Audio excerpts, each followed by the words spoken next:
Kita jangan bangga dengan kuantitas Bapak Mama di Toraja. Jangan bangga dengan jumlah besar. Banggalah walaupun sedikit tapi bercahaya, daripada banyak tapi gelap. Ada amin. Saya tahu ini khotbah tidak enak dan kelihatannya undangan terakhir. Tidak ada masalah buat saya. Tidak penting. Saya rindu ada pemulihan di tanah tercinta ini. Kita mau kita bercahaya seperti pahlawan kita yang dari daerah ini. Kita bercahaya, tetapi cahaya itu cahaya dari Tuhan Yesus. Banyak orang Toraja hebat-hebat di nasional. Dan saya sampaikan khotbah ini supaya lahir lagi cahaya-cahaya baru, sinar-sinar baru, kemuliaan baru dari negeri ini. Amin. Kalau saudara mau, cuma satu jalan, hanya datang pada Yesus. Tanpa itu tidak bisa.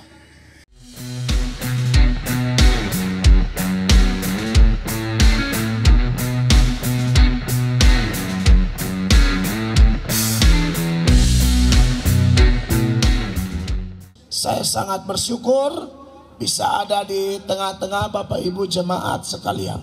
Sekali lagi salam. Satu anugerah yang luar biasa, saya ada di Toraja. Ini adalah pertama kali saya injak kaki di Toraja. Saudara-saudara, ini luar biasa. Beberapa waktu yang lalu dalam acara yang dipelopori oleh PKB GT Gereja Toraja Klasis Makassar, atas anugerah Tuhan saya diterima sebagai mitra dan saya betul-betul menjaga kepercayaan atau kerjasama dari pihak Gereja Toraja. Dan memang saya sudah lama rindu dan saya juga berdoa dan menyerahkan kepada Tuhan, kira-kira kapan Tuhan mau saya menginjakkan kaki di Toraja. Dan puji Tuhan, perjalanan kurang lebih mungkin 8 sampai 10 jam dari Maros Bandara Sultan Hasanuddin sampai ke Toraja tadi malam sekitar jam 2 pagi. Dan puji Tuhan, saat ini ada di sini di desa yang luar biasa, puncak gunung. Ada bapak-bapak yang bercanda kalau kita berdoa di puncak gunung ini sepertinya lebih cepat dijawab karena dekat sekali dengan sorga katanya. Tapi orang percaya meyakini bahwa kapan saja, di mana saja, mau di gunung, mau di lembah, tidak mungkin Tuhan dengar kita kalau kita tidak datang dalam satu nama yang ajaib, yaitu nama Tuhan Yesus Kristus. Amin, kekasih Allah.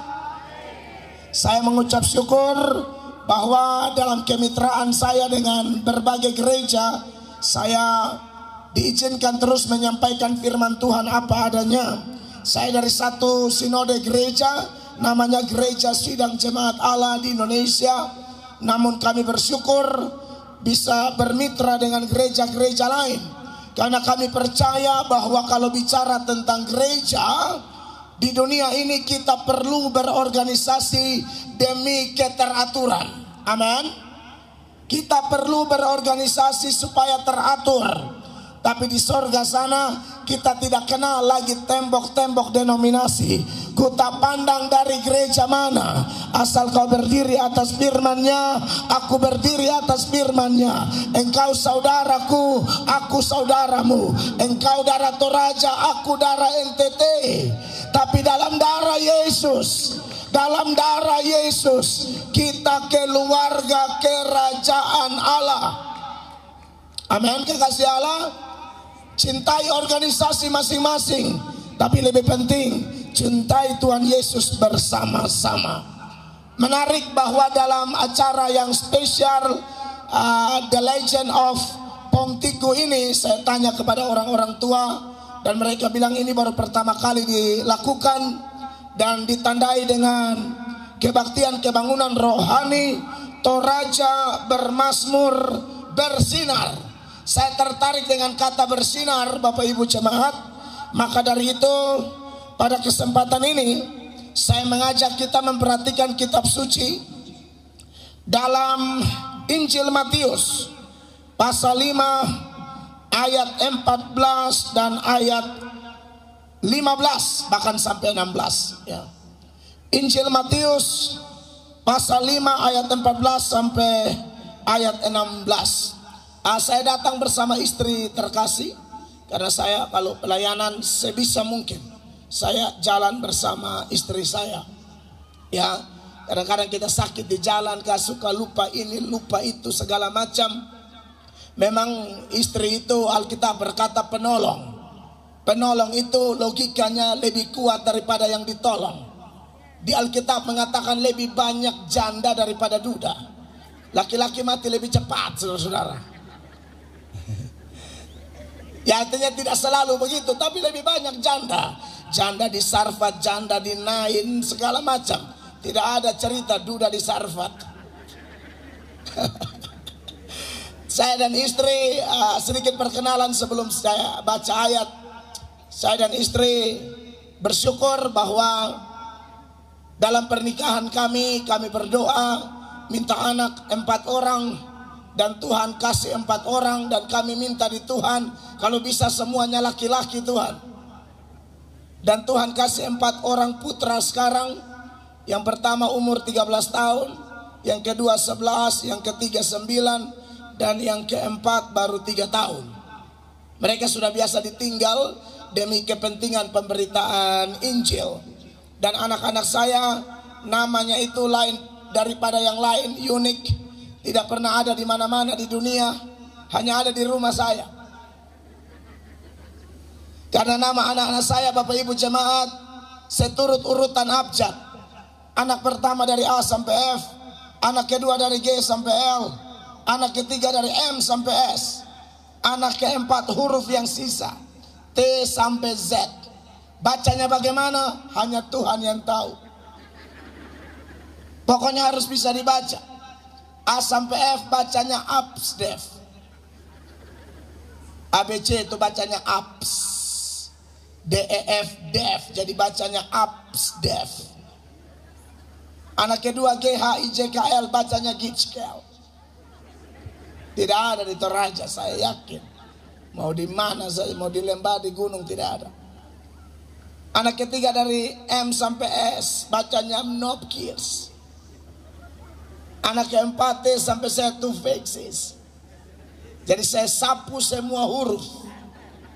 Saya tidak mau kasih di orang lain lagi. Semua saya sapu, kasih rata, dan berharap Tuhan berkenan masuk rekor muri. Ya, karena tidak ada anak nama begitu. Absdef Diskel Noptis to Fexis. Tapi ada nama tengahnya, ada Michael, ada Daniel, ada Samuel, ada Joynes. Dan saya punya gereja yang saya gembalakan di Kupang adalah gereja yang dikenal dengan Amazing Grace, bengkel orang-orang berdosa. Bagi saya gereja bukan tempat berkumpulnya para malaikat. Gereja adalah tempat berkumpulnya orang-orang kotor yang terima Yesus lalu dibaharui terus menerus supaya semakin hari semakin serupa dengan gambaran Tuhan Yesus Kristus. Baik, puji Tuhan Bapak Ibu jemaat. Matius pasal 5 14 sampai 16.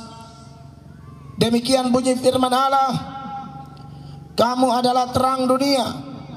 Kota yang terletak di atas gunung tidak mungkin tersembunyi. Seperti tempat ini tidak mungkin tersembunyi di puncak ini.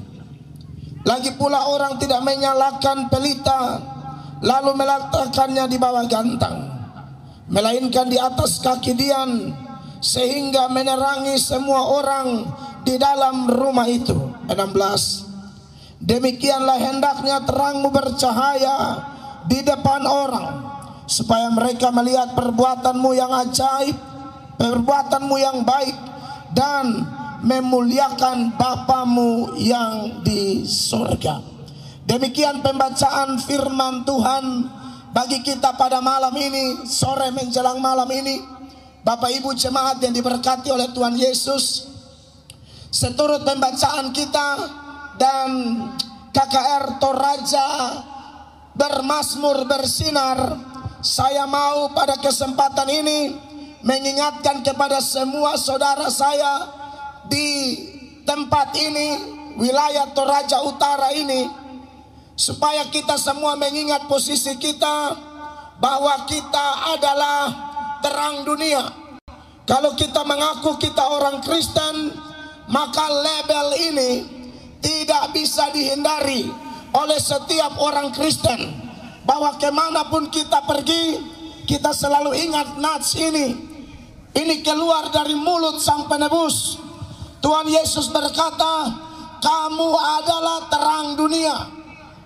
Saya ingat waktu saya khotbah di PKB Gereja Toraja Klasis Makassar itu, Bapak Pendeta Lukas sebagai ketua klasis, beliau kasih informasi ke saya, Pak Pendeta Mel, umat di gereja Toraja, walaupun di Toraja tidak hanya GT, mungkin ada sinode lain, tapi khusus gereja Toraja saja yang tahun ini menjadi tuan rumah sidang raya kalau tidak salah, itu hampir 1 juta. Saudara bayangkan, 1 juta orang Kristen itu hanya yang di GT, belum lagi Kristen dari yang Katolik, dari yang GBI atau sinode-sinode lain. Kalau digabung semua pasti banyak sekali. Maka seharusnya kalau kita lihat kuantitas yang ada, Bapak Ibu jemaat, saudara-saudara terkasih, lalu kita lihat teks ini, maka harusnya dari tanah Toraja ini secara rohani harusnya paling memancarkan terang, paling memancarkan dampak yang luar biasa bagi sekelilingnya. Amin, kekasih Allah.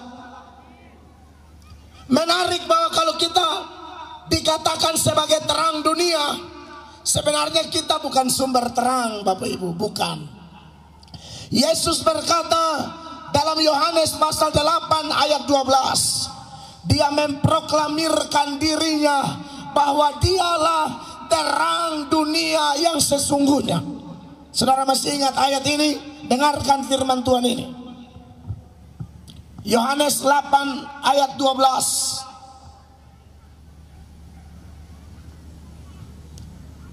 Mikrofon yang itu bisa dihidupkan. Coba cek. Ya. Maka Yesus berkata pula kepada orang banyak, katanya, akulah terang dunia. Amin. Barang siapa mengikut aku, ia tidak akan berjalan dalam kegelapan, melainkan ia akan mempunyai terang hidup. Iya, kekasih-kekasih Tuhan, kalau Yesus berkata kamu terang dunia, itu jangan diartikan bahwa kitalah sumber terang itu. Tidak demikian. Kita itu disebut terang karena kita mendapatkan terang dari sang terang yang sesungguhnya.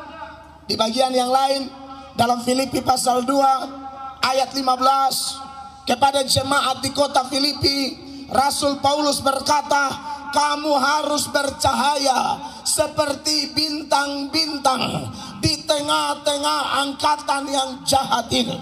Perhatikan kekasih Allah, Filipi 2 ayat 15. Supaya kamu tiada beraib dan tiada bernoda. Supaya kamu tiada beraib dan tiada bernoda. Sebagai anak-anak Allah yang tidak bercela di tengah angkatan yang bengkok hatinya dan yang sesat ini. Terus.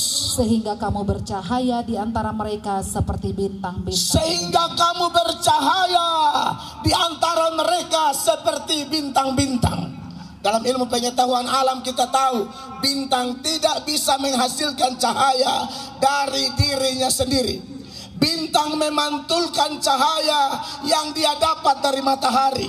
Secara rohani, saya dan Bapak Ibu jemaat tidak bisa memantulkan cahaya dari diri kita sendiri. Kita mendapatkan cahaya itu dari sang terang dunia yang berkata, akulah terang dunia. Barang siapa mengikuti aku, dia tidak akan berjalan dalam kegelapan. Saya baru pertama kali datang di Toraja, Bapak Mama terkasih.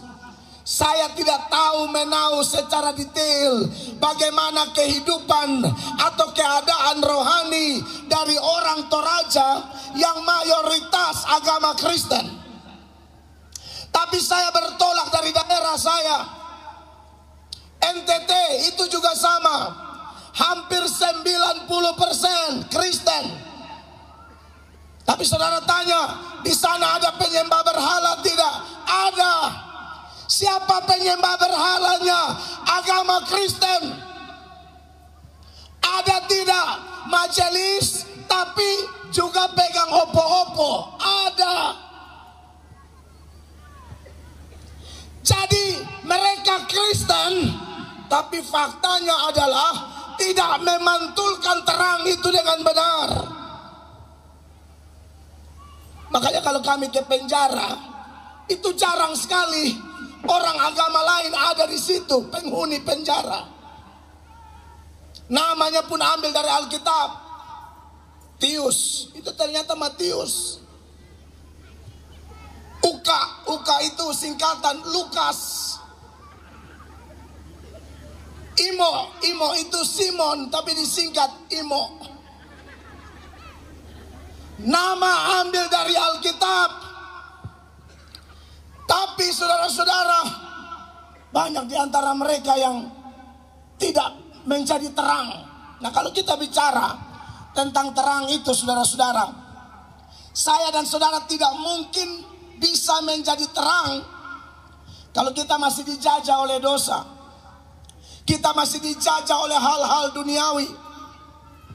Tidak akan mungkin kita bisa menghasilkan terang dengan baik. Makanya kekasih-kekasih Tuhan, Pendeta Stephen Tong, dia pernah berkhotbah dan dia bilang, bahkan di kantong-kantong Kristen harus terjadi re-evangelisasi. Apa itu re-evangelisasi? Penginjilan ulang. Jangan kita lihat katanya satu daerah mayoritas Kristen, jadi pikir di situ semuanya sudah terang. Belum tentu. Karena ada orang menjadi Kristen hanya KTP, hanya gara-gara keturunan.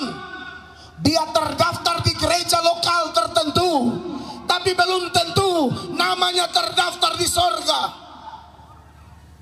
Maka dari itu, kenapa di kantong-kantong Kristen seperti NTT, seperti Toraja harus tetap diberitakan Injil Kristus. Amin, Bapak Ibu.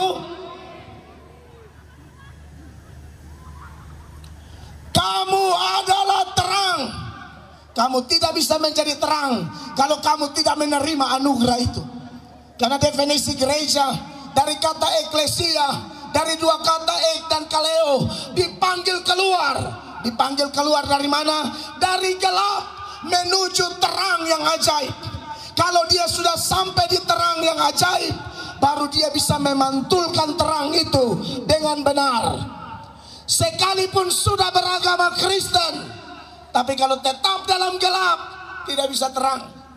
Makanya di Matius 7 itu, Bapak Ibu, ayat 21 sampai 23, itu orang-orang melayani, orang-orang kelihatannya sibuk pelayanan, tapi tidak masuk surga, Bapak Ibu.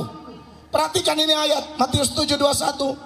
Bukan setiap orang yang berseru kepadaku, Tuhan, Tuhan, akan masuk ke dalam kerajaan sorga, melainkan dia yang melakukan kehendak Bapakku yang di sorga. Terus, pada hari terakhir banyak orang akan berseru kepadaku, Tuhan, Tuhan, ya, bukankah kami bernubuat demi namamu? bernubuat ini bukan pelayanan main-main, bukan aktivitas rohani biasa-biasa. Bernubuat itu di dalamnya juga ada berkhotbah, saudara-saudara. Terus, dan mengusir setan demi namamu. Usir setan demi namamu. Dan mengadakan banyak mujizat demi namamu juga. Bahkan bikin mujizat demi nama Yesus juga. Tapi apakah mereka diterima di sorga? Pada waktu itulah aku akan berterus terang kepada mereka dan berkata. Pada waktu itulah aku akan berterus terang kepada mereka dan berkata, aku tidak pernah mengenal engkau. Ya. Penyala daripadaku kamu sekalian pembuat kejahatan. Ayat itu berkata, aku tidak pernah mengenal engkau. Ayat itu tidak berkata, oh dulu aku kenal engkau. Engkau kan yang majelis 2 periode itu kan. Dulu aku kenal kau panitia KKR waktu acara The Legend of Pongtiku kan, saya tahu kau. Oh, kamu yang dulu khotbah itu kan, kamu yang dulu menyanyi itu kan, dulu saya tahu, dulu saya kenal, sekarang tidak kenal. Ayat itu tidak bilang begitu, Bapak Ibu. Aku tidak pernah mengenal engkau. Bapak Mama yang saya kasih dalam Tuhan Yesus Kristus, tentu kita sebagai orang Kristen, kita tidak mau mengalami nasib seperti orang-orang yang dicatat dalam Matius 7 ayat 21 sampai 23, bukan? Kita capek percuma, tabur tenaga, waktu, rela kedinginan di lapangan ini, rela kedinginan di puncak ini, tapi ujung-ujung Tuhan berkata, pergi, aku tidak kenal kamu. Tentu tidak ada satupun kita di sini yang mau begitu. Kalau yang mau coba angkat tangan, kita foto bersama dulu. Tidak mungkin ada yang mau.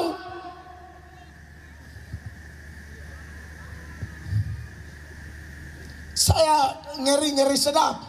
Kemarin dengar berita, ada opa rajin sekali omong Alkitab, tapi matinya overdosis obat kuat di tempat prostitusi. Opa-opa, kakek-kakek umur 70-an.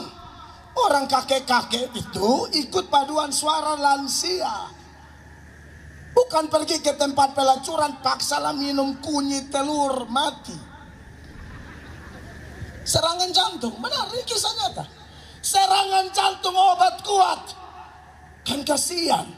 Tapi kalau omong ayat nomor 1, omong firman nomor 1, omong katanya Kristen nomor 1, padahal penjahat mengkhianati pernikahan.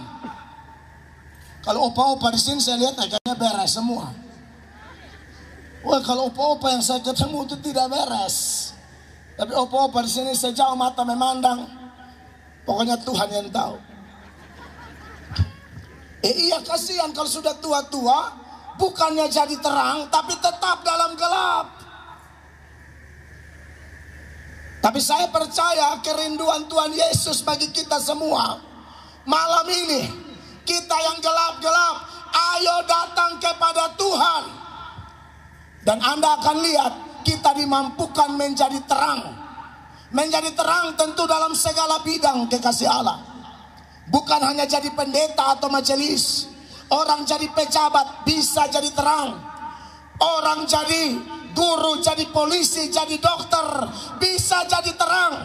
Sekarang yang khotbah hebat bukan cuma pendeta. Saya mau bikin acara, mau undang seorang dokter. Dia luar biasa takut Tuhan. Bayangkan kalau orang pintar secara lahiriah, pintar secara akademik dalam bidangnya, panggilannya, tapi kalau dia gelap secara rohani, bahaya Bapak Ibu. Ada orang mengatakan dunia ini kelihatannya tidak mengalami kemajuan karena kurangnya orang pintar. Saya bilang, kata siapa? Kata siapa dunia tidak maju karena kurangnya orang pintar? Saya melihat sebaliknya, dunia ini kelihatan semakin rusak gara-gara orang pintar tapi gelap. Ulang, kelihatannya dunia ini tambah rusak karena banyak yang mengaku pintar, S1, S2, S3, profesor, doktor, karburator, segala macam, tapi gelap. Saudara pikir yang hacker itu orang bodoh, itu orang pintar makanya dia bisa hacker. Orang yang bobol ATM orang, bobol rekening orang, bobol mobile banking orang, Anda pikir itu orang bodoh? Itu orang pintar tapi gelap. Oknum-oknum penegak hukum yang putar balik hukum, yang hitam jadi putih, putih jadi hitam, asal ada sogok, ada amplop. Anda pikir mereka orang bodoh? Mereka Mereka mengerti bermain pasal-pasal dalam ilmu hukum, tapi gelap. Berapa banyak dosen di laptopnya film porno semua? Sorry to say, saya cinta Toraja. Tuhan mau Toraja jadi terang. Satu Indonesia tahu daerah ini mayoritas Kristen, harusnya bercahaya.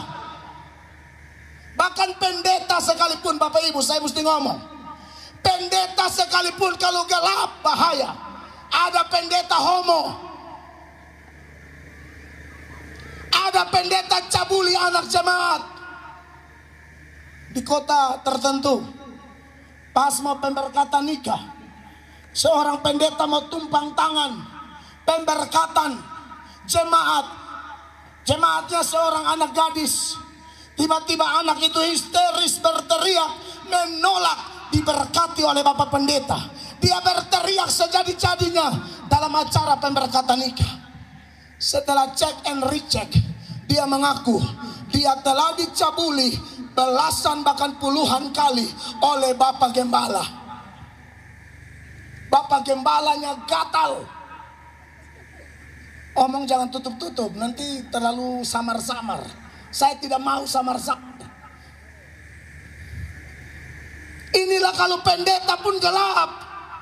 Ayat yang tadi bilang bernubuat, usir setan, bikin mujizat, tapi tidak masuk surga. Saya tidak ngomong yang lain aja. Kita pendeta juga harus koreksi diri. Banyak pendeta perokok, pemabuk, harus bertobat. Bagaimana mau jadi contoh bagi anak muda kalau pendeta merokok di depan anak-anak muda? Tidak bisa. Saya lihat ini ngeri sekarang. Kita jangan bangga dengan kuantitas Bapak Mama di Toraja. Amin. Jangan bangga dengan jumlah besar. Banggalah walaupun sedikit tapi bercahaya, daripada banyak tapi gelap. Ada amin. Saya tahu ini khotbah tidak enak dan kelihatannya undangan terakhir. Tidak ada masalah buat saya. Tidak penting. Saya rindu ada pemulihan di tanah tercinta ini. Kita mau kita bercahaya seperti pahlawan kita yang dari daerah ini. Kita bercahaya, tetapi cahaya itu cahaya dari Tuhan Yesus. Banyak orang Toraja hebat-hebat di nasional. Dan saya sampaikan khotbah ini supaya lahir lagi cahaya-cahaya baru, sinar-sinar baru, kemuliaan baru dari negeri ini. Amin. Kalau saudara mau cuma satu jalan, hanya datang pada Yesus, tanpa itu tidak bisa. Saya yang ngomong ini juga kalau tidak datang pada dia, aduh, gelapnya luar biasa. Saya pencuri kelas kakap di kampung saya. Habis kita bongkar rumah orang, semua kita angkut. Jemuran, kalau jemur lebih dari jam 10 malam saya anggap amal. Saya akan bantu angkat dan simpan di lemari saya.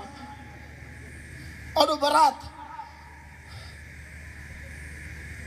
Ditangkap polisi berkali-kali, tusuk orang, tikam orang, bacok orang. Hidupku tidak jelas. Semua tetangga melarang anaknya bermain dengan saya. Mereka berkata, jangan main dengan setan ini. Kalian main dengan setan ini, kalian pasti rusak. Saya sudah dipasang label setan, anak setan, sampah masyarakat, troublemaker, pembuat kekacauan. Tapi saya percaya pada Yesusku yang berkata, aku datang tidak cari orang benar, tapi aku cari orang berdosa supaya mereka bertobat. Ada orang yang berdosa tapi sok benar. Makanya Tuhan Yesus pernah kasih perumpamaan untuk menyindir orang-orang berdosa yang tidak tahu diri. kotor tapi sombong, merasa diri benar. Dalam Lukas pasal 18 mulai ayat 9, Yesus angkat perumpamaan ini untuk menyindir mereka. Tuhan kita tuh tukang sindir. Memang perlu sindir supaya rasa. Perhatikan. Dan kepada beberapa orang yang menganggap dirinya benar Ya. dan memandang rendah semua orang lain, Yesus mengatakan perumpamaan ini. Perumpamaannya bilang apa? Ada dua orang pergi ke bait Allah untuk berdoa. Ya. Yang seorang adalah Farisi dan yang lain adalah pemungut cukai. Kemudian. Orang Farisi itu berdiri dan berdoa dalam hatinya begini. Ya. Ya Allah, aku mengucap syukur kepadamu karena aku tidak sama seperti semua orang lain. Wow, sombong sekali. Bukan perampok, bukan orang lalim, bukan pesina, dan bukan juga seperti pemungut cukai ini. Terus. Aku berpuasa 2 kali seminggu. Aku memberikan 1/10 dari segala penghasilanku. Lalu bagaimana dengan pemungut cukai itu? Tetapi pemungut cukai itu berdiri jauh-jauh. Bahkan ia tidak berani menengadah ke langit. Ya. Melainkan ia memukul diri dan berkata, Ya Allah, kasihanilah aku orang berdosa ini. Tuhan benarkan yang mana? Yang sombong rohani atau yang tahu diri bahwa dia berdosa seperti si pemungut cukai ini? Aku berkata kepadamu, orang ini pulang ke rumahnya sebagai orang yang dibenarkan Allah. Pemungut cukai itu pulang sebagai orang yang dibenarkan Allah. Dan orang lain itu tidak. Farisi itu tidak. Kenapa? Sebab barang siapa meninggikan diri, Amen. ia akan direndahkan. Amen. Dan barang siapa merendahkan diri, ia akan Tepuk tangan yang meriah bagi Tuhan Yesus. Orang-orang berdosa zaman Yesus, di mana Yesus datang dan mencari mereka, mereka begitu rendah hati. Mereka mengakui seperti perjumpaan Yesus dengan perempuan Samaria di Parigi Yakub. Dia punya laki 5, itu bukan lakinya, laki orang semua. Ternyata pelakor itu sudah ada dari zaman Yesus. Bukan cuma zaman Melatok, dari zaman Yesus sudah ada pelakor. Dia make up cantik-cantik bukan untuk suaminya. Dia make up cantik-cantik untuk bosnya di kantor. Apalagi ketemu bos-bos yang ramah. Tahu ramah? Rajin jamah. Sedikit-sedikit jamah. Sedikit-sedikit jamah. Ada bapak-bapak model begitu. Dia jangan coba lihat lengan istri orang agak ini. Gigi asam. Dia akan darah Yesus berkuasa.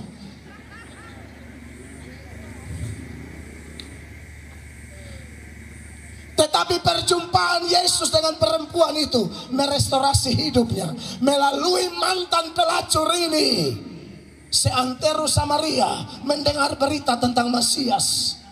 Paulus pernah berkata dalam 1 Timotius 1 ayat 13. Paulus bilang, aku dulu ganas, aku seorang jahat, tapi aku telah dikasihaninya. Perhatikan ayat ini, 1 Timotius 1 ayat 13.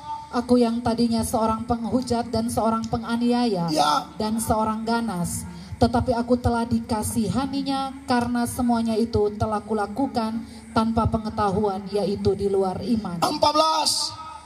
Malah kasih karunia Tuhan kita itu telah dikaruniakan dengan limpahnya kepadaku dengan iman dan kasih dalam Kristus Yesus. Ayat 15 dia bilang begini, perkataan ini benar dan patut diterima sepenuhnya. Kristus Yesus datang ke dunia untuk menyelamatkan orang berdosa, dan di antara mereka akulah yang paling berdosa. Tapi ayat 16 berkata, tetapi justru karena itu aku dikasihaninya, amin, agar dalam diriku ini sebagai orang yang paling berdosa, Yesus Kristus menunjukkan seluruh kesabarannya. Dengan demikian aku menjadi contoh bagi mereka yang kemudian percaya kepadanya dan mendapat hidup yang kekal. Karena anugerah Tuhan saya mengalami kurang lebih sedikit mirip apa yang tercatat dalam ayat-ayat tadi. Saya yang sudah dipasang label anak setan, kotor, troublemaker, pembuat kekacauan, pencuri, suka tusuk orang, aniaya orang, tawuran, segala macam. tiba-tiba sekitar bulan Mei 1999 teman saya baru kasus penganiayaan dokter, karena waktu itu ada dokter selingkuh dengan istri Auri. Jadi Auri ini suruh teman-teman saya hantam ini dokter. Bayar berapa? 50.000 kah waktu itu? Tapi sudah besar itu. Hantam hampir mati, masuk penjara. Di penjara dia bertobat, keluar dari penjara dia khotbah di jalan-jalan. Di situ Melatok bertobat bukan karena KKR pendeta besar, ketua PGIK, ketua ABC, no. Saya bertobat karena khotbah penginjilan jalanan dari seorang mantan nabi. Saya percaya Yesus bisa jamah orang di mana saja. Di gereja dia bisa jamah orang, di penjara dia bisa jamah orang, di lapangan ini pun dia bisa jamah siapa saja yang mau serahkan diri pada Yesus. Engkau akan melihat siapa yang ada dalam Kristus.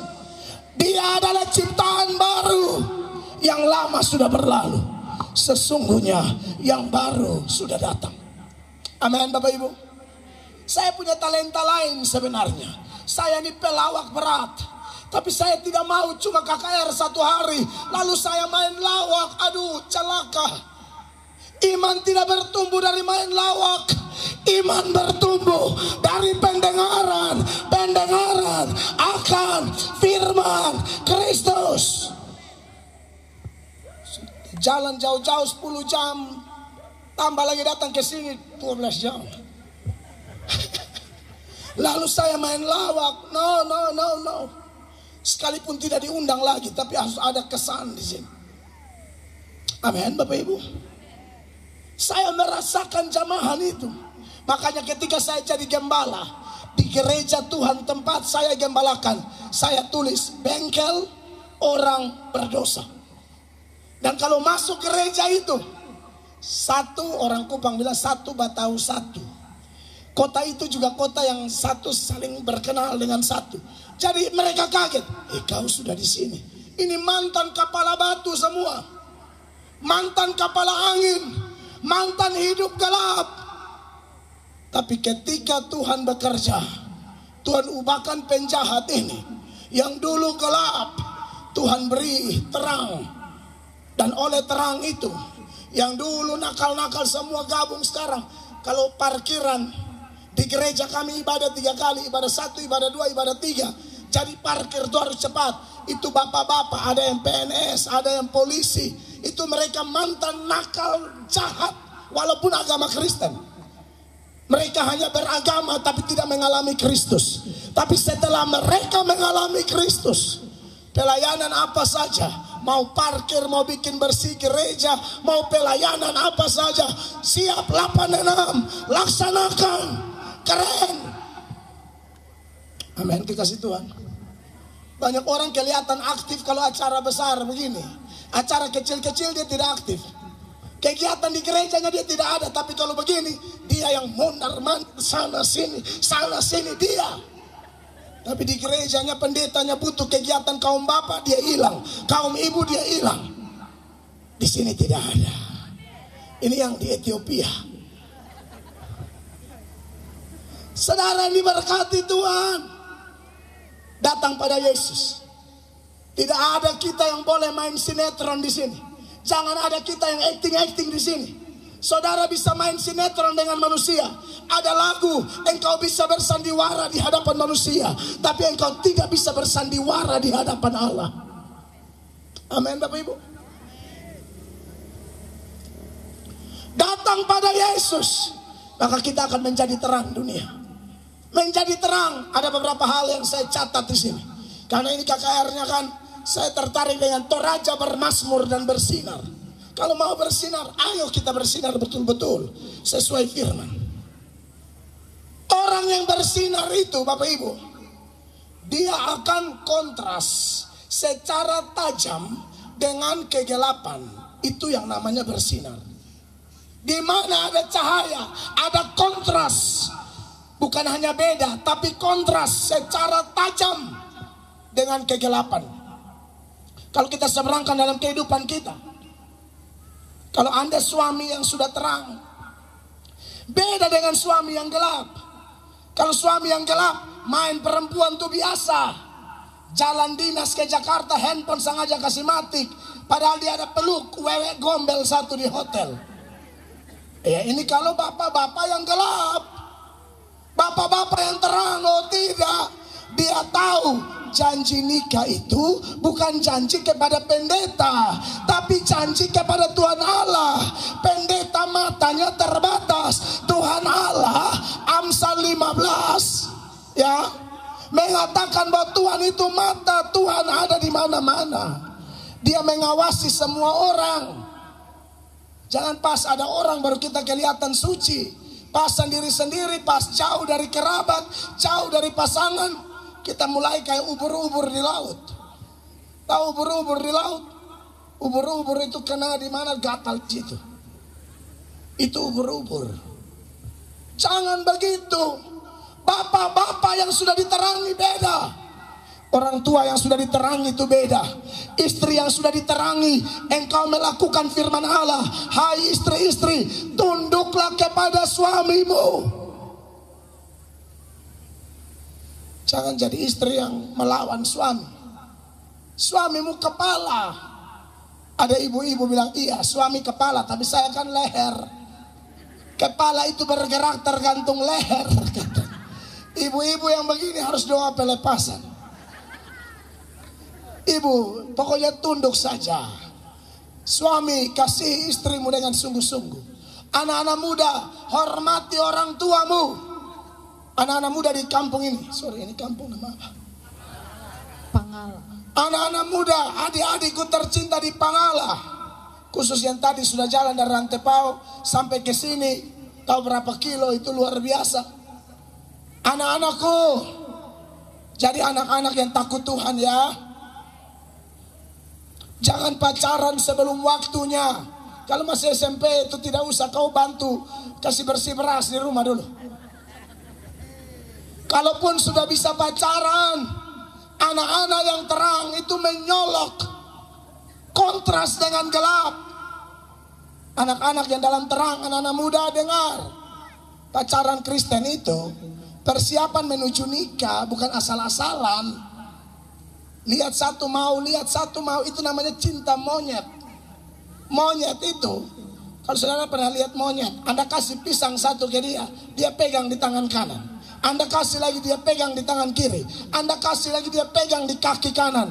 Anda kasih lagi, dia pegang di kaki kiri. Anda kasih lagi, dia simpan di ketek. Monyet dia mau semua. Ini dia mau, itu dia mau, ini dia mau, ini dia mau. Cinta monyet. Kalau sampai sudah ada yang tua-tua tapi masih monyet, bertobat. Semua dia mau. Bertobat. Amin, kekasih Tuhan. Karena orang terang itu menyolok sekali. Dia kalau jadi pejabat yang takut Tuhan, setiap uang yang bukan uangnya dia tidak akan bawa pulang ke rumah. Dia tidak akan kasih makan istri anaknya uang haram. Dia tidak akan bikin nota fiktif. Sudah bikin nota fiktif pakai bawa perpuluhan ke gereja lagi dari uang haram. Itu harus bertobat, hidup saja yang benar-benar. Matius 6 ayat 33 bilang, tetapi cari dahulu kerajaan Allah dan kebenarannya, maka semuanya akan ditambahkan kepadamu. Amin, kekasih Tuhan. Yang kedua, kalau kita sudah dalam Yesus dan kita mengalami terang, yang pertama adalah kontras secara tajam dengan gelap. Yang kedua, terang itu tidak boleh ditutup-tutupi. Makanya ayat yang kita baca, Yesus bilang tidak mungkin cahaya ditutup gantang. Banyak orang menutup-nutupi kebenaran. Saya tidak mau, bapak-bapak ibu. Saya tidak bisa jaga perasaan bapak ibu, sekalipun ini bukan kampung saya. Tapi saya hamba Yesus. Kebenaran harus disampaikan sejujur-jujurnya. Jangan ditutup-tutupi. Karena Alkitab berkata, firman-Mu adalah pelita bagi kakiku dan terang bagi jalan-jalanku. Memang satu tantangan di zaman akhir menuju akhir zaman adalah orang tidak suka dengar kebenaran. Orang lebih suka dengar dongeng.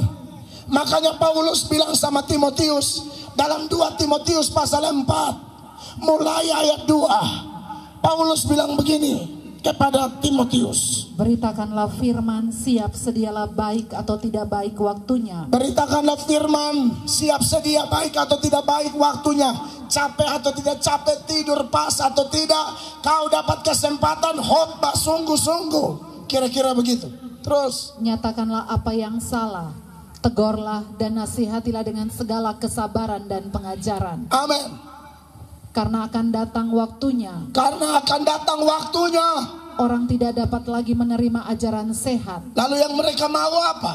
tetapi mereka akan mengumpulkan guru-guru menurut kehendaknya untuk memuaskan keinginan telinganya. Terus, Mereka akan memalingkan telinganya dari kebenaran dan membukanya bagi dongeng. ada saudara di sini yang memalingkan telinga bagi kebenaran.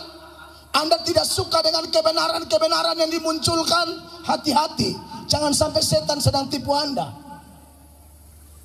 Terus, Tetapi kuasailah dirimu dalam segala hal. amin. Sabarlah menderita, lakukanlah pekerjaan pemberita Injil, dan tunaikanlah tugas pelayananmu. Beban jadi pendeta itu tidak mudah ya Bapak Ibu terkasih. Kalau pendeta hamba Tuhan cari aman, aduh ini repot. Di zaman Yeskiel, Tuhan bilang sama Yeskiel dalam Yeskiel 33 mulai ayat 7 atau ayat 8. Tuhan bilang sama Yeskiel, kalau aku menyatakan firman kepada seseorang, suruh dia bertobat. Kalau dia tidak bertobat dia akan mati. Tapi kau hamba Allah tidak berani menyatakannya, orang itu mati, Tuhan akan tagih nyawanya dari kamu. Makanya kenapa jadi hamba Tuhan kita tidak bisa melayani karena amplop, melayani karena duit. Tidak bisa begitu. Duit atau amplop itu urusan Tuhan Allah, urusan kami. Ngomong firman apa adanya. Yeskiel 33 ayat 8. Kalau aku berfirman kepada orang jahat, Ya, hai orang jahat, engkau pasti mati. Dan engkau tidak berkata apa-apa untuk memperingatkan orang jahat itu supaya bertobat dari hidupnya. Orang jahat itu akan mati dalam kesalahannya, tetapi aku akan menuntut pertanggungan jawab atas nyawanya daripadamu. iya. Tapi kalau kita sudah ngomong dia tidak bertobat, ya kita hamba Tuhan bebas. Terserah kau mau bertobat syukur, tidak ya tidak. Tapi kebenaran harus tetap dinyatakan. 9. Tetapi jikalau engkau memperingatkan orang jahat itu supaya ia bertobat dari hidupnya, Amin. tetapi ia tidak mau bertobat, ia akan mati dalam kesalahannya, tetapi engkau telah menyelamatkan nyawamu. Maka dari itu jemaat terkasih, saya pikir semua pendeta tahu ini ayat. Tapi apakah semua pendeta mau melakukan ini saya tidak tahu. Itu kembali kepada urusan masing-masing. Tapi saya memilih untuk cari aman dengan Tuhan Allah, bukan cari aman dengan panitia. Amin Bapak Ibu terkasih. Karena kalau kita tidak bicara, setan akan bekerja double porsi, membuat orang semakin tidak suka firman. Sedangkan menjadi terang itu artinya selain tidak boleh ditutup-tutupi, menjadi terang itu artinya memberi petunjuk. Mana yang boleh, mana yang tidak boleh. Itu terang Bapak Ibu. Kalau kita pegang senter atau apa di tengah gelap, kita beri petunjuk tuh. Saya ingat kita kalau naik ke atas Gunung Sinai di Mesir sana, itu dengan unta, tapi ada senter kecil di kepala kami supaya bisa petunjuk. Kalau tidak bahaya. Gunung Sinai tinggi sekali, lebih tinggi dari ini gunung mungkin. Jadi cahaya itu petunjuk. Apa petunjuknya? Firman Allah. Bagaimana beri petunjuk? Beritakan firman. Dalam Roma pasal 10 ayat 13, itu ayat bilang, barang siapa yang berseru kepada nama Tuhan akan diselamatkan. Tapi bagaimana dia bisa berseru kalau dia tidak percaya? Bagaimana dia bisa percaya kalau dia tidak mendengarkan? Bagaimana dia bisa mendengarkan kalau tidak ada yang memberitakan? Bagaimana orang itu memberitakan kalau dia tidak diutus? Saya percaya Pak Ketua, Pak Herbert, atau Bapak pengurus yang lain, sebenarnya saya hadir di sini bukan karena diundang. Sebenarnya dalam skenario Allah, Allah memang utus saya untuk beritakan Injil di sini. Amin, kekasih Allah. Maka saya harus nyatakan apa adanya. Bapak Ibu, datang pada Yesus supaya kita berbeda dengan dunia. Datang pada Yesus supaya kita diberi keberanian memantulkan cahaya itu. Datang kepada Yesus supaya kita dipakai Allah memberi petunjuk bagi orang lain. Suami memberi petunjuk kepada istri, istri memberi petunjuk kepada suami, orang tua memberi petunjuk kepada anak-anak. Bahkan kalau ada anak-anak yang bertobat duluan, dia bisa memberi petunjuk kepada orang tua. Papa saya sangat keras. Waktu saya bertobat, saya ajak dia bertobat. Dia bilang sama saya, kau anak kecil, ajar-ajar saya tampar kau. Saya yang kasih makan kau ajar-ajar saya lagi, kata papa saya. Karena saya lihat papa saya tidak pernah gereja, Bapak Ibu. Mabok terus, judi terus, dan macam-macam. Kadang-kadang main jalangkung, minta nomor. Waktu itu masih zaman Porkas, SD, SB. Itu sampai main jalangkung di rumah. Panggil setan minta angka. Setan kasih 4 angka, pasang salah. Setannya juga bodoh. Padahal kami sudah pikir, wah hanya 4 angka tambah-tambah uang beras. Padahal salah. Singkat cerita, saya suruh papa saya bertobat. Papa saya bilang, kalau kau mau ke sorga sendiri. Bapak ke neraka, kata papa saya. Tiba-tiba beliau sakit kanker batang paru-paru karena dia merokok dari SD, papa saya. Belum lagi miras dan lain sebagainya. Lalu papa saya bilang, kalau kau mau ke sorga sendiri. Papa ke neraka. Singkat cerita, bapak harus di kemoterapi. Sudah kemo semakin menyusut, kurus. Lalu beliau panggil saya dan berkata, Mel, papa menderita sekali dengan kemo ini. Lalu saya peluk dia di tempat tidur. Saya taruh kepalanya di tangan saya karena dia sudah kurus sekali. Lalu kita sambil pelukan, saya beberapa kali sering cium dia. Lalu saya bilang, Bapak, mungkin dulu Bapak emosi. Bapak bilang sama saya, Bapak lebih memilih ke neraka. Bapak suruh saya mau ke sorga sendiri. Bapak mau ke neraka. Bapak harus tahu, neraka itu lebih ngeri dari kemo. Neraka itu real. Neraka itu nyata. Bapak Ibu, kalau orang Kristen sekali-sekali hitung di Alkitab, ajaran Yesus khusus sorga dan neraka, mana yang Yesus lebih banyak bicara? Yesus lebih banyak bicara neraka daripada sorga. Artinya neraka itu nyata. Makanya kita tolak ajaran saksi Yehova. Saksi Yehova bilang neraka tidak ada. Itu penghinaan kepada Kristus. Neraka ada, sorga ada, neraka ada. Yesus bilang, aku kembali, aku pisahkan domba sebelah kanan, kambing sebelah kiri. Domba di sorga, kambing di neraka. Saudara, kalau tidak tahan dengan api lilin kecil, 5 detik kau tidak tahan, kamu tidak mungkin tahan dengan api neraka. Karena api neraka itu kekal. Jangan anggap remeh neraka. Baca dulu Wahyu 14. Saya sudah mau dekat selesai. Beberapa wajah mencurigakan dan saya berhenti. Tidak apa-apa, pembalasan hak Tuhan. Tidak apa-apa, tidak apa-apa. Wahyu 14 mulai ayat 9. Ini kondisi di neraka nih. Perhatikan. Dan seorang malaikat lain, malaikat ketiga, menyusul mereka dan berkata dengan suara nyaring, Ya. jikalau seorang menyembah binatang dan patungnya itu dan menerima tanda pada dahinya atau pada tangannya, maka ia akan minum dari anggur murka Allah yang disediakan tanpa campuran. Anggur murka Allah yang disediakan tanpa campuran. Bapak Ibu, semua dosa itu, dengarkan penjelasan saya. Semua dosa itu mendatangkan murka. Tapi kalau di tempat ini, selagi kita masih hidup, dengar firman, dengar panggilan Tuhan, lalu kita menyadari dosa kita, kita datang kepada Dia, maka murka Allah akan bercampur dengan belas kasihan. Bahkan belas kasihannya lebih kuat dari murkanya. Makanya Dia ampuni kita, Dia terima kita, sambil Dia berkata, marilah kepadaku semua yang letih, lesu dan berbeban berat, aku akan beri kelegaan kepadamu. 1 Yohanes 1 ayat 9, Tuhan bilang apa? Jika kita mengaku dosa kita, maka Ia adalah setia dan adil. Ia akan mengampuni kita dari segala dosa kita dan menyucikan kita dari segala kejahatan. Tapi kalau kita tolak, tunda-tunda, tidak mau bertobat dan masuk neraka, ayat itu bilang murka tanpa campuran. Itu murka total, tidak ada belas kasihan lagi. Prinsipnya begini Bapak Ibu, sekali neraka tetap neraka, sekali sorga tetap sorga.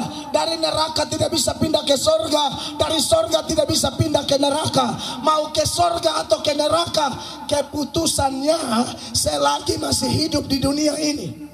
Selagi masih hidup di dunia ini. Seorang raja di sebuah suku bikin aturan.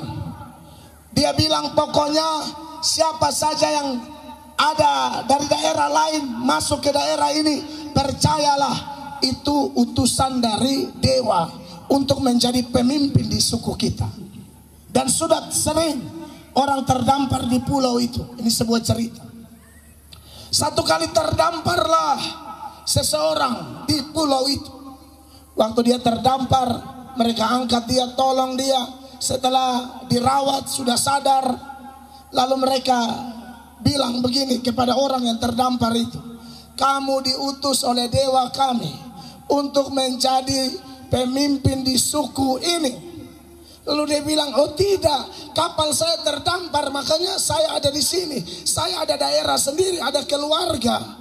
Dia bilang tidak, suku itu bilang tidak. Kamu diutus raja, diutus dewa. Seketika itu dia mengerti bahwa ini suku primitif, kita tidak bisa adu argumentasi, maka dia menerima. Tapi dia tanya, syaratnya apa?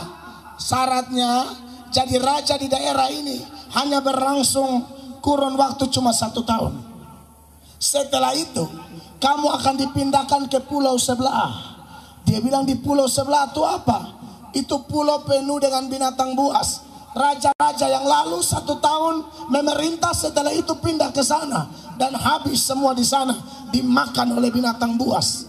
Lalu orang bilang, waduh celaka ini. Dia bilang, tapi dia bilang oke, saya raja kan? Iya. Dia sangat pintar memanfaatkan kesempatan. 1 bulan menjabat, dia bilang apa? Tolong kumpulkan semua pemuda gagah berani di suku ini, bawa peralatan lengkap, pedang, tombak, dan lain-lain, bawa. Untuk apa raja? Kalian saya utus ke pulau sebelah. Tolong bunuh itu binatang buas semua di sebelah. Karena dia tahu setelah dari sini dia ke sana. Ini orang pintar. Manfaatkan kekuasaan yang ada. Setelah itu mereka pulang, mereka beri laporan. Raja, mantap. Itu binatang buas di pulau sebelah habis, rata, beres. Bulan berikut dia bilang kumpulkan semua ahli bangunan, datang ke sini. Lalu bawa bahan-bahan bangunan, saya kirim kalian bikin istana di sebelah. Lalu mereka bikin dan istananya beres, mereka kembali. Dan di akhir kepemimpinannya, tidak seperti raja-raja lain yang tidak menggunakan kesempatan dengan baik, orang ini gunakan kesempatan dengan baik. Begitu pula kita Bapak Ibu, kita di sini sementara. Setelah kematian itu ada kehidupan. Dua-duanya kekal. 1 kekal di sorga, 1 kekal di neraka. Bapak Ibu pilih mana? Ini ayat bilang begini selanjutnya. Kondisi di neraka sangat mengerikan.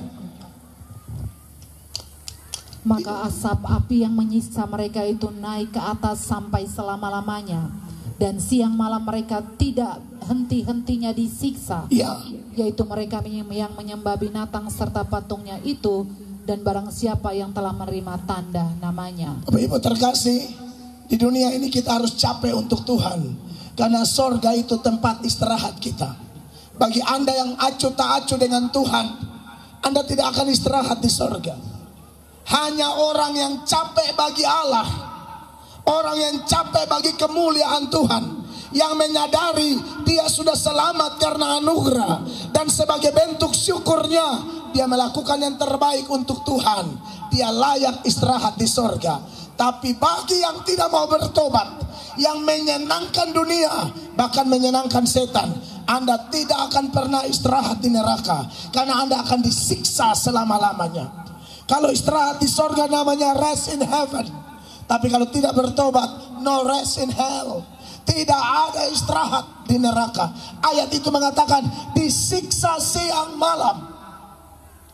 Sakit, salah satu sakit yang paling menyakitkan di dunia ini adalah sakit bersalin.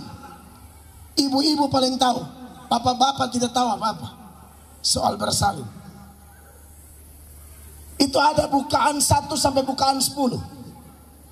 Biasanya itu semakin mau sampai ke bukaan terakhir, sakitnya semakin meningkat, semakin sakit. Tetapi ada jeda, ada istirahat. Sedangkan di neraka tidak ada istirahat. Jadi kekasih-kekasih Allah, Tuhan mau kita jadi terang dunia. Oleh karena itu, mari datang pada Yesus. Dia ubahkan hidup kita dari gelap menjadi terang. Dan saya percaya siapapun yang datang pada Yesus, Yesus tidak akan membuang kita. Dan kalau ada orang datang kepada Yesus, saya jamin itu bukan karena pendeta atau siapapun, bukan, tapi karena Tuhan menarik Anda.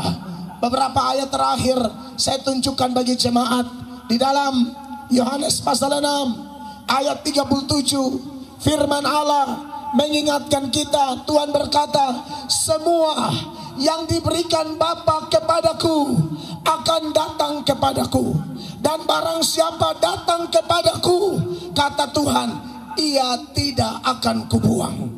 Saya bersyukur, saya anak yang tertolak, anak yang hancur, tapi ketika datang pada Yesus, Yesus terima saya. Bahkan dia berkenan mau memakai saya jadi hambanya, jadi juru bicaranya. Itu anugerah Tuhan yang luar biasa. Dan ayat penutup Yohanes 6 ayat 44. Perhatikan ayatnya. Tidak ada seorang pun yang dapat datang kepadaku. Tidak ada seorang pun yang dapat datang kepadaku, jikalau ia tidak ditarik oleh Bapa yang mengutus aku. Jikalau ia tidak ditarik oleh Bapa yang mengutus aku. Dan ia akan kubangkitkan pada akhir zaman. Amin. Jadi kekasih-kekasih Allah, saya percaya malam ini siapapun Anda yang datang pada Yesus, pasti engkau ditarik oleh Tuhan sendiri. Saya selesai, beri tepuk tangan yang meriah bagi Tuhan Yesus. Mari kita berdiri bersama-sama jemaat terkasih.